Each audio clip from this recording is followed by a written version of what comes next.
जद तेरी कनसो नहीं पैंदी, फुल्लां विच खुशबू नहीं पैंदी, ते कुछ ते टुटिया दिल दे अंदर एवें ते अख रो नहीं पैंदी।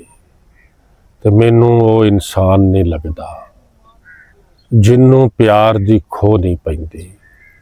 ते बदल वसिया है जोरा जोरी, एवें ते छत चो नहीं पैंदी, एवें ते छत चो नहीं पैंदी।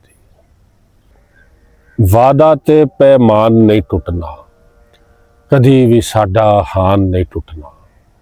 ते तेरे पिछे नीति हुई है, मेरा दीन ईमान नहीं टुटना।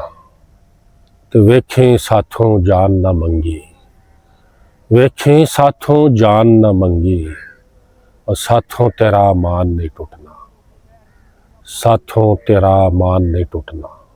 लेख मुकदरा भावें ओनू लख सवाली रखिया, लेख मुकदरा भावें ओनू लख सवाली रखिया, उन्हें अपनी धी दा नां ते कर्मा वाली रखिया। ते सावां टुटन तीक ते कुप हनेरा टाली रखिया, मैं ते तलियां उत्ते अपना दीवा बाली रखिया।